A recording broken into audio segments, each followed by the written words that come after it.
Hey everybody, welcome to a moment of clarity. The stage is set for the October surprise that could very well be an attack of some sort on Venezuela. This is something you won't get in your mainstream media. Big surprise, there's something they just happen to miss. But it seems things are heating up against Venezuela. Trump would find it useful to do this leading into the election. This could be one of several October surprises. Trump's kind of basis for reality is just endless surprises and chaos. It's easier to rule under chaos because people can't actually create any sort of, regular sustained defense against the attacks of anything because it's too chaotic. But this is from an article, Ben Norton's also been talking about, the journalist Ben Norton, but this is from an article from the Orinoco Tribune talking about how the hybrid war against Venezuela has been intensifying as the U.S. presidential campaign is heating up.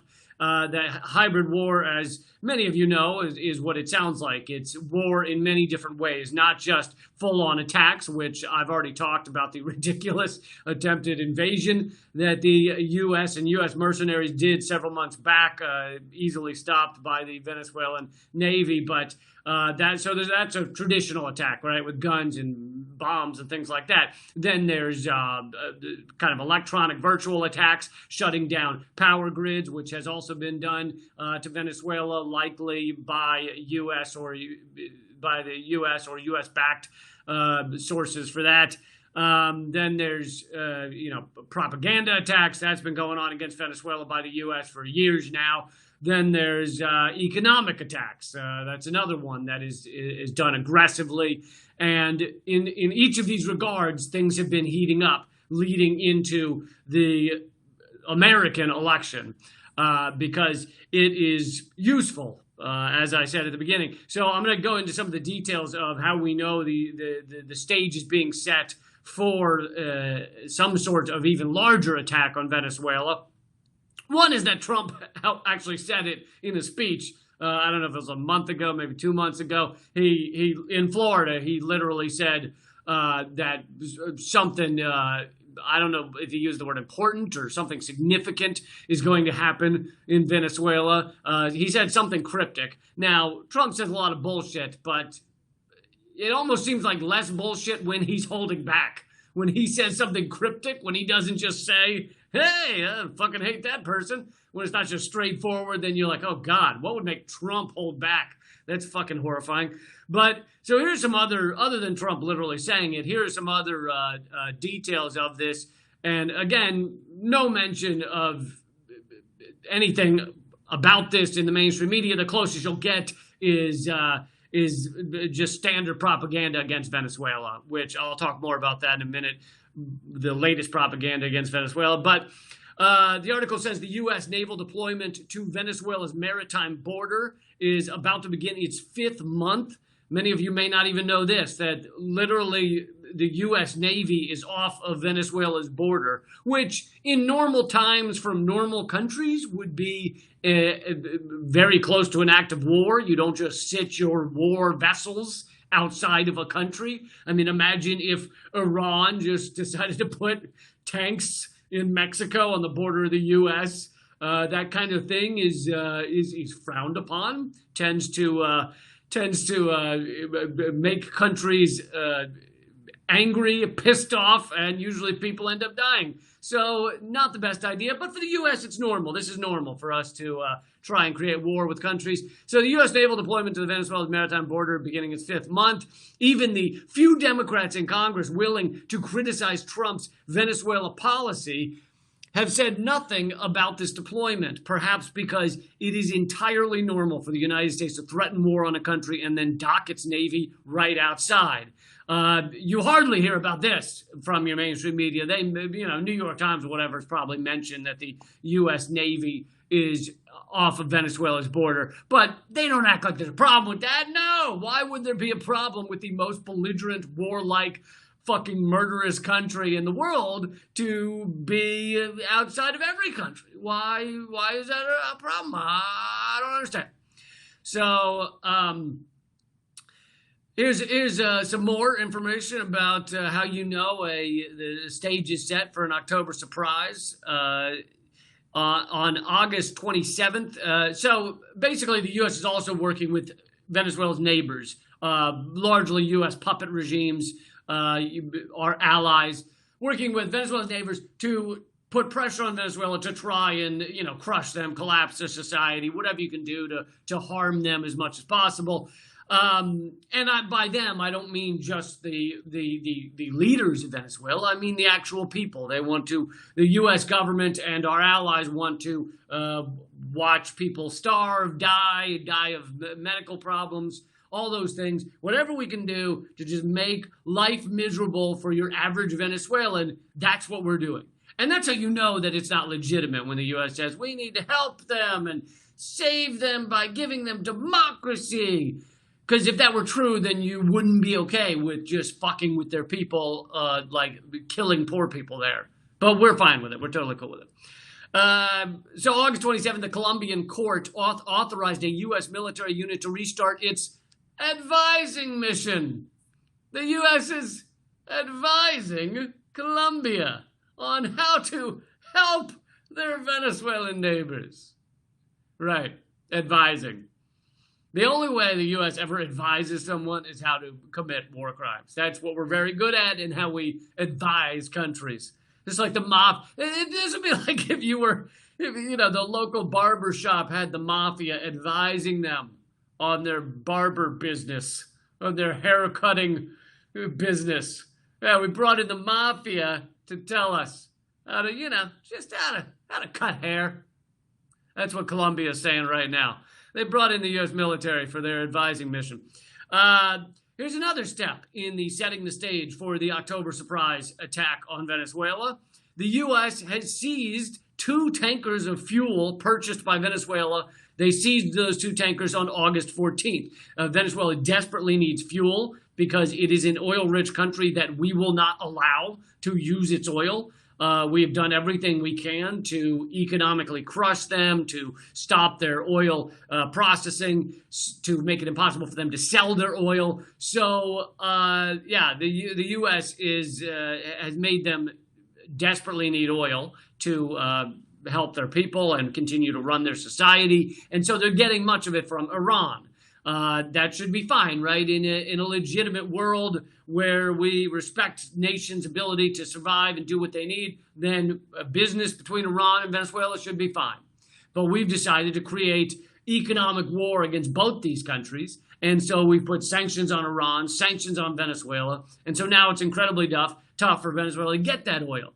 So we have seized 2 of their tankers of fuel that they purchased, which to a lot of other countries would be an act of war. You can't just pirate their shit and expect it not to come back to haunt you. Like, for all the stuff we do to China, we rarely just steal their tankers because they have the power to fight back against us. Venezuela is not as powerful as China, so we've just started stealing their shit. Because we're hoping that if they lack oil, their people will start dying, start starving. That will help us overthrow their government. Now, I won't spend this whole episode explaining why we want to overthrow their government, but mainly because they nationalized the oil resources, which means that rather than a small number of oligarchs getting the money from the oil, it went to the people. And we are not okay with that here in America. We are not okay with that oil revenue not going to a tiny number of oligarchs. That's one of the reasons, but there are many. Since the revolution in Venezuela, poverty has been cut by 50%, extreme poverty cut by 70%, until our economic war on them has made things so much more dire there. So that's another reason we hate them, is they ended extreme poverty, or just about, which is fucking horrifying. I mean, you can't be okay with that, right? Like, you understand where I'm coming from. Like, you see someone giving, like, a homeless person, like, a $20 bill, and you're like, what the fuck is the matter with you? And then you punch the person giving out the money in the face. I mean, that's what I do. because you can't, like, if you help poor people that much, then yeah. So remember that. See someone giving something to a homeless person, punch the person in the face. So down to Brazil, obviously another country that is helping us to undermine Venezuela and attack Venezuela. Brazil, who has a fascist leader that we helped put there, Bolsonaro. Brazil is also involved in the escalation as well. Then you have the U.S. tech giants, which have also gotten involved in this attack and escalation against Venezuela, because, it's not enough that just the U.S. government is hurting this country. Let's get fucking Twitter in on the action, because Twitter's like, yeah, fuck those poor people in Venezuela. Let's help hurt them. So Twitter has purged a bunch of accounts of Venezuelan officials, even just Venezuelan information outlets. Venezuela Analysis is one that was doing very good information. I mean, they're still around, but I think they deleted their Twitter account. So the tech giants now also piling on, attacking Venezuela for this October surprise, which is hilarious because many of these tech giants and the Democratic establishment say they want Trump out of office, right? Yet then they actually facilitate this attack on Venezuela October surprise, which some sources say Trump has been told by Marco Rubio that doing that, attacking Venezuela, will help him win Florida, which he needs to win. So he needs Florida. Attack on Venezuela would help him win Florida. So he's doing this to win the election, and yet the Democratic establishment is fine with it because they want to crush Venezuela. They're fine with that war footing. They're fine with economic war on Venezuela that Obama also did. They're fine with all of that. So they're actually helping Trump get reelected because they're so cool with war with Venezuela. How insane is that? That just goes to show you that what bothers the Democrats more than Trump in office is to allow a socialist nation, a moderately socialist nation, to exist in Latin America. That's more upsetting than Trump in office. So when they tell you they are the resistance to Trump, they mean we're the resistance to Trump, unless but we're also cool with, we'd rather have Trump in office and a continued obliteration of Latin America and obliteration of countries around the world. We'd rather that than Bernie Sanders in office or something like that. So moving on to the propaganda against Venezuela, here's an example of the shock doctrine, right? COVID-19 comes along and it's a pandemic. In an ideal world, countries would work together to defeat it, but the U.S. sees it as an opportunity. Our government, including Democrats and Trump's administration, view COVID-19, a pandemic of any form, as an opportunity to crush a nation and kill lots of people. So we have used COVID-19 to say, ha, ha, ha, Venezuela, we aren't going to let you get medication. The treatment meds that people use for COVID-19, we've made them incredibly expensive. The testing is more expensive in Venezuela because of our economic war on them. Obviously not having fuel makes life more difficult in a pandemic. But here's a quote from the article. The Trump administration and think tanks like the Center for Strategic and International Studies, which put out a report titled Venezuela Pandemic and Foreign Intervention in a Collapsing Narco State. Yeah, that doesn't sound like propaganda right there. Have been attempting to turn Venezuela's COVID-19 response into an issue of regional security. The Atlantic Council, considered to be NATO's think tank in Washington, held an event on August 13th with Admiral Fowler, in which he declared that the Maduro government is an urgent threat to democracy, economic stability, and the COVID-19 response. Yes, Venezuela, a country that was doing much better against COVID-19 until these various efforts of ours have been successful, and they now are grappling more with COVID-19, but still not as much as their neighbors. They are somehow the COVID-19 problem. They're the reason COVID-19 is in Latin America, even though that country is actually doing better against it than their neighboring countries. Here's a continued quote from the article. It's ludicrous Yet it's ludicrous to claim that Venezuela is a COVID-19 threat. The country is doing significantly better than its neighbors in controlling both the spread of the disease and the number of casualties. I'll just conclude with this from the article. President Trump's hawkish Venezuela policy is based around winning Florida, and many of the events detailed above have been put into motion to give the president the military option he's been threatening since August 2017. The stage is set for a disastrous October surprise, especially if Trump's chances for re-election look dim.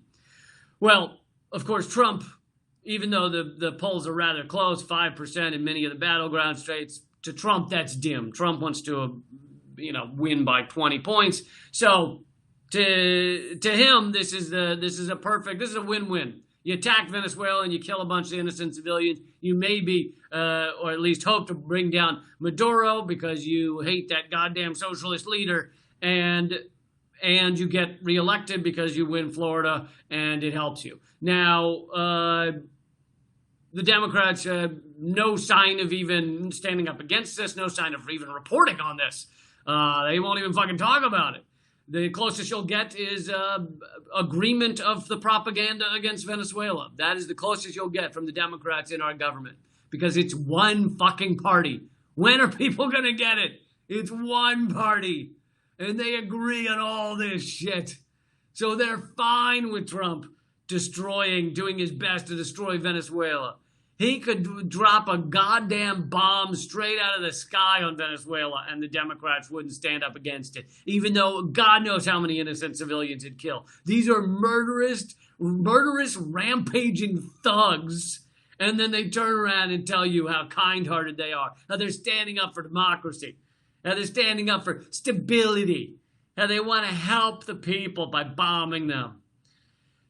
So anyway, this could quite well be one of the bigger October surprises that Trump and his administration are fighting for. As many people know, Bolton, who used to be in the administration, Pompeo, Pence, they're all fighting for a continued hardship on Venezuela. Trump is the fucking dove in that administration on some of these issues. I mean, he's not really a dove. He's a fucking war-hawking asshole. But in this moment, often they're like, yeah, fucking go bomb that. Yeah, go bomb it. And he's like, yeah, maybe we won't bomb them. But anyway, the stage is set for the October surprise, and you're not getting this news from mainstream media. You're not getting it from even many alternative outlets.